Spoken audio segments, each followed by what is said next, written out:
And Mark, let's move on into the next team, looking at the Carolina Panthers. If you're checking us out on YouTube, make sure to rate and review the Onside Kick on Apple Podcast. It means the world to us. Every 5-star rating really helps us get into the ears of more people, helps more people check out the podcast and find it. So if you could that today, it would mean the world to us. And we just talked about the Bucks. We're moving on into the Carolina Panthers, who were number 3 in the NFC South last year. Going through their rankings for last year, they were 10th in offensive yards per game with just over 373 yards. They were 14th in points per game, scoring about 23.5 in each contest. Defensively, they were also kind of middle of the pack and slightly below. They were middle of the pack at 15 or so 15 in defensive yards per game with 353 yards, and 19th in scoring defense, giving up 23.9 points per game.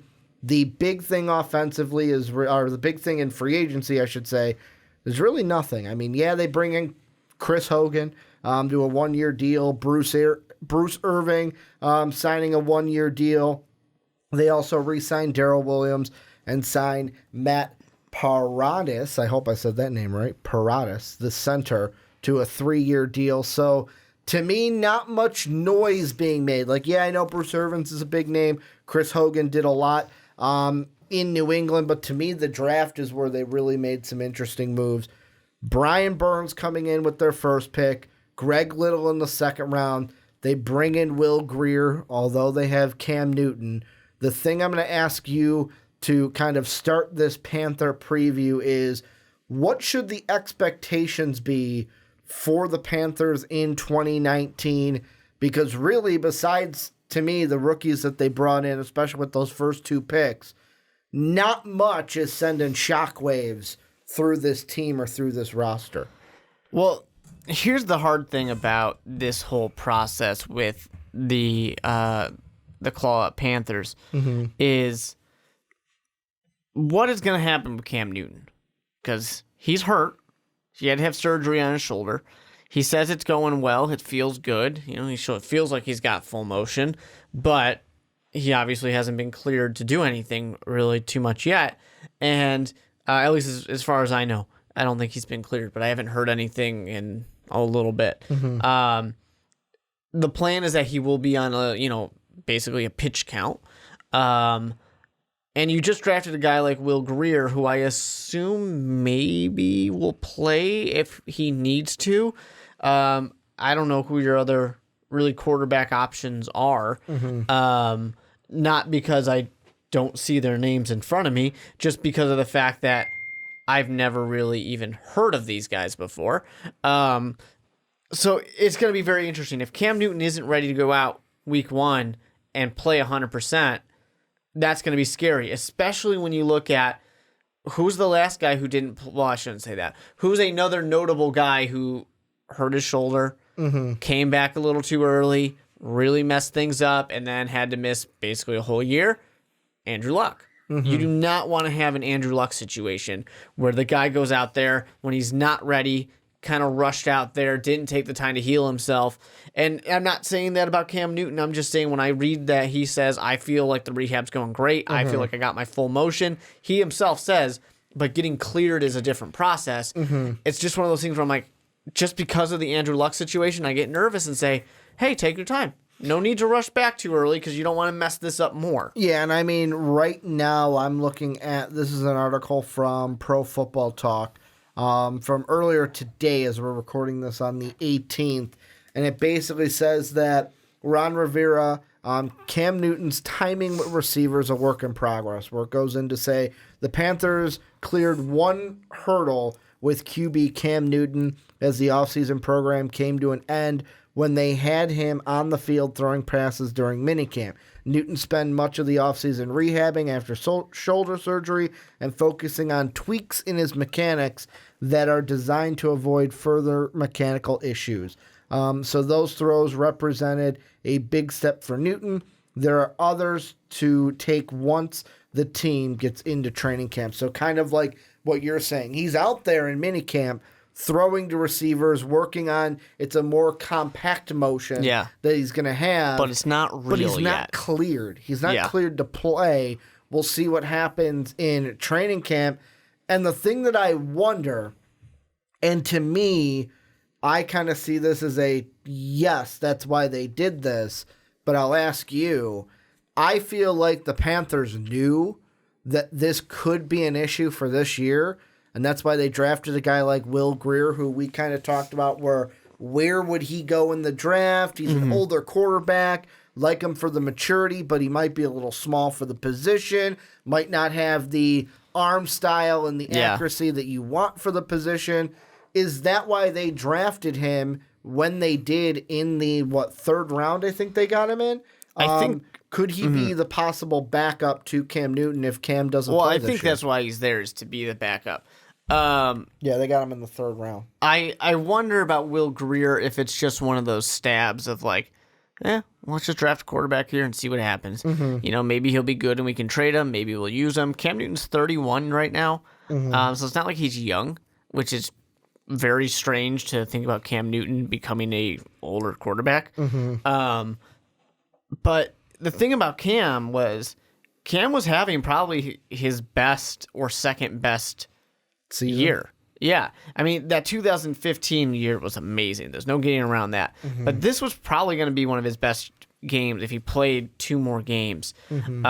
Kept those interceptions low. He was tied for like his second most touchdown passes in only 14 games.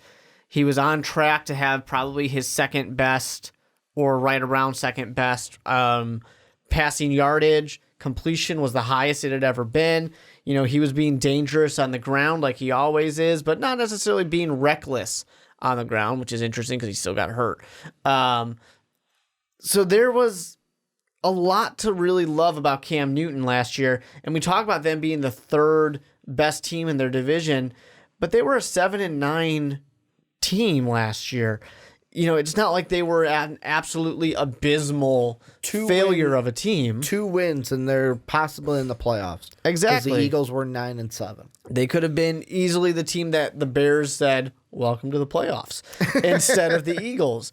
And especially because, yes, they lost, or they won that game against the New Orleans Saints. Could you have... to end, but they could have won. So I guess that's a little bit different in that case because they won one of the games without Cam. But they had that other game against Atlanta that if they could have won that 8-8 team, it's at least a little bit better in that case. Could you imagine the storylines going into that game if it was Carolina at Chicago for the wild card round? Ron Rivera coming back with the boys to come to Chicago, although the Chicago coaching staff is vastly different than what it was with him. And looking at it now, I don't think it would have been possible because they would have been 8-8 still, so I don't think it would have worked. But it would have been They would have cool. needed the 2 wins to get in. Yeah, exactly. And one of those wins would have had to come from a Cam Newton game. But I like a lot of what this team has. I like what they can be. I don't think Will Grier makes much of a difference. I think it is just a little bit of that stab in the dark of, hey, we like the things this guy's got. We'll get him. If he ever plays sometimes, cool, because it is important to have a quality backup quarterback. But if we trade him one day because that's what he's worth, then that's fine too. We don't mind that. Carolina, we joked about it in the last segment with Tampa Bay Buccaneers. This is their year to be good because they kind of go back and forth. If Cam Newton's cleared to play week 1, I feel really good about the Carolina Panthers. It's just a matter of when is he going to be at 100%? And even if he's cleared, is he at 100%? Well, and the biggest question to me is going to be the wide receivers for this team. Kind of like what that Pro Football Talk because they article. Need some. Well, it's because, first off, I'm going to say DJ Moore to me this year needs to step up as, hey, I'm the number 1 wide receiver on this team, because last year led the receivers with 788 yards. Christian McCaffrey led the team in 867 receiving yards. And I know DJ Moore, it kind of might feel to Panther fans like I'm putting a lot on him because he's your number 1 wide receiver, so he's got to. He's going to be entering his second year into the league, where last year he was kind of asked to do a lot. as a rookie. And I mean, when they made that pick, 24th in the 2018 draft, I remember us sitting here watching the draft going, whoa, that was okay. Like, I didn't expect DJ Moore to be a first-round pick in that draft. And now it's kind of like, all right, year 2, it's kind of like what you said. Well, yeah, you know what? Wash that stuff off. You're a rookie. There's going to be no passes this year. You're expected to be the number 1. You got to step up and fill those shoes because we got no one else to do it. Unless they expect Torrey Smith to fill those shoes. Chris Hogan. I don't know exactly what it is. And those two, Smith and Hogan, I think all 3 of them need to have a really good year because one of the losses that the Panthers don't have this year is Devin Funchess. So somebody needs to take over that production, whether that's Hogan, whether that's Smith, whether it's both of them. They need more yards. And I'm going to say they need an 1,000-yard receiver out of one of these guys in order to make the playoffs. Because they got an 1,000-yard rushing performance out of Christian last year. Almost got the double 1,000 rushing, 1,000 receiving from him last year. And the fact that, last year, in the last 2 years, Greg Olsen's been hurt. And he's such a huge part of this offense.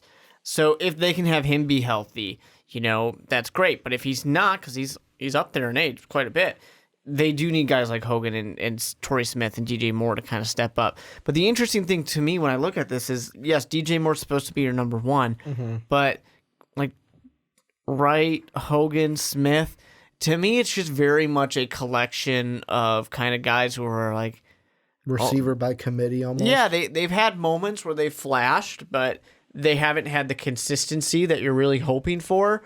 And that to me is a little bit of a concern from the team that remembers Kelvin Benjamin and everything he was supposed to be and didn't turn out to be.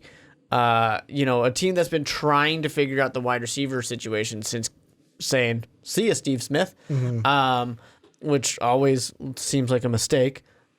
They've still been trying to figure it out, and they still haven't been able to figure it out. And when they were their best, it's because of the running game. They've got Christian McCaffrey. They've got the running game. They've got him to be a pass catcher as well. They just need a little bit more support from those wide receivers to be better. What's your confidence that Greg Olsen can stay healthy? Because to me, the thing that I look at is, all right, you haven't played all 16 games since, 2016? Been a couple of years now. You played 7 games in 2017, 9 games last year. It's one of those things where I kind of look at it, and I would say that if I'm Carolina, I'm going, I hope he plays every game, but this might be a pill that we got to get ready to swallow this year because it's turning into a trend, and when you get up in age, the injuries don't, like if you're injured, those injuries might start happening once they start reoccurring as you get older. I think odds are, if I'm Ron Rivera, I'm kind of like, hey, I hope he plays all 16 games, but I'm preparing for Greg Olsen to maybe go down this year and us having to replace him. It doesn't even matter if he goes down or not. I mean, he's 34 years old. He doesn't have that much time left in the NFL. Yeah. And my confidence level of him staying healthy for 16 games is about 0%. Because his last 2 years he's been hurt. And, pretty simple to me of a guy who's older, who his recent years, despite pretty much never being hurt, his recent years he's been hurt time and time again. It's just hard to come back for. And you sit there and you wonder, and you're like, how much more does Greg Olsen have in him before we do get forced to move on? And I don't know if the Carolina Panthers are really ready to do that yet, because you're never going to be ready to move on from a guy like Greg Olsen. He's an amazing tight end. But you're going to have to. You're going to have to soon, especially because he was such a crucial part, such a nice safety blanket for this team to take advantage of. And if he's gone, that's a big loss. Yeah, and I mean, I'm looking at the rest of their tight ends, and there's no one that really speaks out to me to where I almost wonder, if Greg Olsen goes down, do they go out and try to find a guy like somebody who got cut like from the Patriots, like Austin Seraphin-Jenkins, where it's not like, oh, you're not getting the best tight end, but we're getting somebody that, hey, we can maybe play at that first tight end spot. I don't know. They got a ton of tight ends on this roster right now. They got a shit ton, but it's like I look at them and I go, I don't know if I'm very confident in any of those guys to kind of fill the shoes if Greg Olsen gets hurt again. What do you mentioned Christian McCaffrey? I brought him up as well. What are your expectations for Christian kind of this year? Last thing we'll kind of look at before we switch over to the defense, because I looked at Christian McCaffrey last year, and he had a phenomenal season, especially if you had him in fantasy, where he was an 1,000-yard rusher. He was less than 200 receiving yards away from 1,000 receiving yards on the season. I think I'll ask that first. Could Christian McCaffrey be a player this year that does the double 1,000, where it's 1,000 receiving, 1,000 rushing? I think he could. I think part of that's going to depend on who the quarterback is, because you can get a guy like Will Grier in there, and all of a sudden he's not going to throw to Christian McCaffrey at all. It really depends a little bit, and there's such a dynamic part to Cam Newton of being able to extend plays with his legs that makes Christian McCaffrey even deadlier. If anything falls, I almost feel like it's the running game part of it. I think he can be used more in the passing game. And I could see him coming down a little bit in the running game, especially when they draft. I don't think they actually drafted him. I think these might be undrafted free agents that they picked up. But they picked up a couple running backs. One drafted, and I think the other one's an undrafted free agent. So they've got a couple extra running backs that they got. So they're trying to kind of give him some help. And I think part of that might be part of what Chicago thought they would have with Jordan Howard and Tariq Cohen. I'm glad you brought up Chicago, because I'm going to bring them up in a second. And now have kind of switched to the run DMC model instead. Well, the thing that I completely forgot about, I found out by Googling Christian McCaffrey's name again, was last year he joined a club that only 2 other running backs are a part of, one of them being a former Chicago Bear. It's the 100 rushing yards, 100 receptions in a single season. I won't make you guess, Mark, but the Bear is Matt Forte. Did it in Huge part of the Bears 2014. He had 1,038 rushing yards, 102 catches. And then in 2003, I will make you guess this one. What Charger do you think did it in 2003? I don't know. Just tell me. LT, LaDainian Tomlinson, had 100. Expect me to think back to 2003. 1,645 rushing yards, 100 catches on the dot. McCaffrey had 1,000 rushes, or 1,000 rushing yards, 100 catches as well. So he joined that last year. I think that's easy for him to do again. Because, even if, let's say, worst comes to worst, Cam Newton isn't cleared, I feel like if they do throw a Will Grier in there, the offense is still going to stay similar. It's going to stay the same. Yeah, but you never know who a quarterback wants to throw the ball to and what they want to do. I feel like there's going to be designed plays to get a play, to get a playmaker like Christian McCaffrey the ball, because if you have him on the field, you're not going to just forget about him because of what he can do. You would think, but you will always be surprised at the things that will happen when you change things up like a quarterback. What do you think we can expect from this defense this year? Another addition that not an addition, never mind, I misread that. What do you think? I mean, Luke Kuechly last year was completely healthy. Brian Burns, to me, the biggest addition to this team through the draft. Yes, they bring in Bruce Irving as well, where people are going to say, Ricky, you're crazy. He's the biggest addition to this defense. Did the Panthers do enough to bolster up a defense to support their offense in 2019? Well, I think so. I mean, you've got Irving, you've got Poe, McCoy. Burns is such a solid combination. Then you remember guys like Shaq Thompson and Luke Kuechly. You sit there and you're like, wow, this team's good to go. They always have a great defense. That's no surprise there. They're going to have another good defense. And I don't want to talk like it's any surprise or anything like that. In that case, that this defense is going to be good, because they're always good. They're always good. The only issues they've really had is when they've gotten banged up a little bit in the past. But they're a team that's making a point to say, our front seven is going to be really strong. We're going to get at quarterbacks. We're going to hit them. We're not going to let you get a chance to really attack our little bit weaker secondary. And I will say, this team, I've mentioned it a couple times. It's like, wow, not many things have changed to last year. This was a team after, what was it, week 9, was a 6-2 team. Like, if you would go back to week 9 and go, man, is this team going to miss the playoffs? Not many people would say, yeah, they'll end up winning one more game after week 9. But, like, you look at it last year, and it wasn't because, like, oh, Cam Newton was injured because he was playing those games. But, like, they go to Pittsburgh, get absolutely dominant. Like, that defense got shell-shocked in that game, that 52-21 game. And it kind of seemed like ever since that game, 1-point loss to Detroit, 3-point loss to Seattle, another loss to Tampa, another loss against Cleveland close, another loss close against New Orleans, another 14-point loss to Atlanta before winning the last game against New Orleans, to where I feel like if this team can avoid a Colossus kind of losing streak like they did last year, this is a team that should probably be a playoff favorite, if not a wild card, to upseed the Saints and be the new division champion in 2019 for the South. Well, I think they'll compete for a wild card. I don't know about the division, just because still think the Saints are just such a good team. But yeah, division-wise, or wild card-wise, they're going to be right in there. I like them more than I like Atlanta. I like them more than I like the Tampa Bay Buccaneers. They've got a real shot for it, and they were really just a couple games away last year.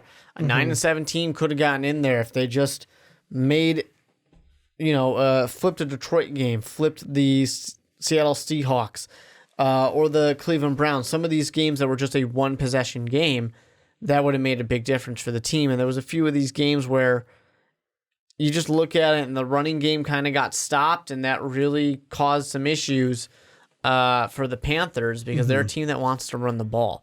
So they have to make sure that they keep that going, and I think that's why they tried to add a little bit to the running back as well. And the Saints will definitely be a tough team. I just looked into it.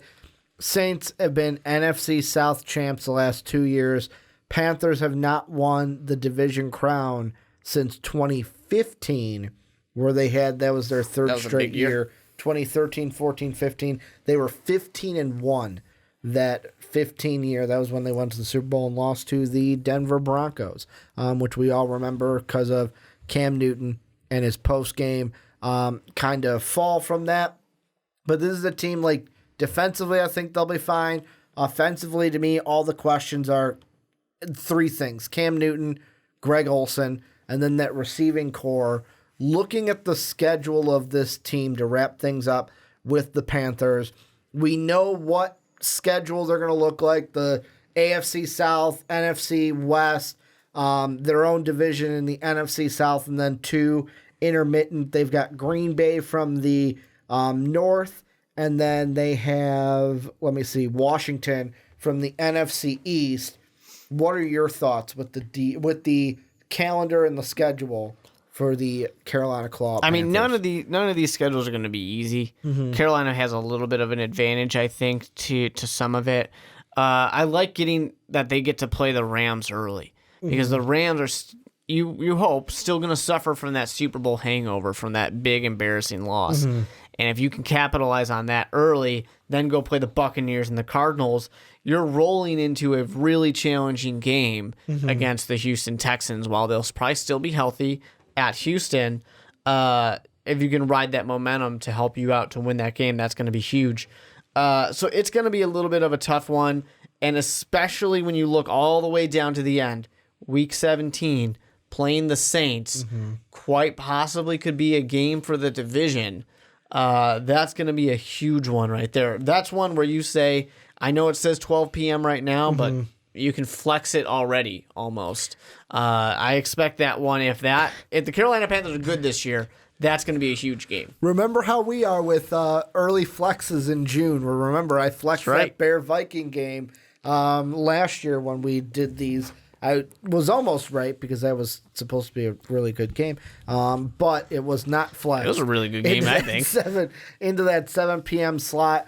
Yeah, to me, I got to focus on that end of the schedule. Like Week 11 to Week 17, that is the part where it's going to be really tough for this team. And I almost wanted to include Week 10, but I'm not that confident in the Packers this year. But like from Week 11 at Green Bay.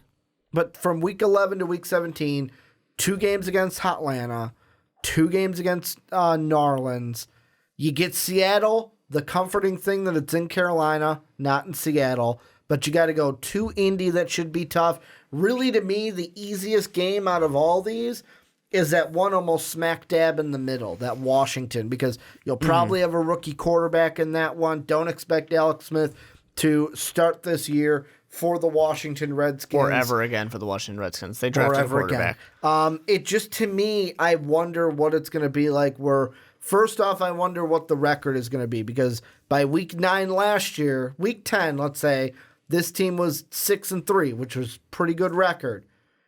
Is this 11 through 17? Is it going to be a 4-3? Is it going to be a 3-4? Will it be a 2-win, a 6-win? Like, what are we going to see within these last 6 games for them? Because it seems like the NFL was like, hey, we're going to backload your schedule keep it interesting. Push everything in and give you, like you said, the Rams week 1 because they're still coming off that Super Bowl hangover. We'll give you the Cardinals week 3.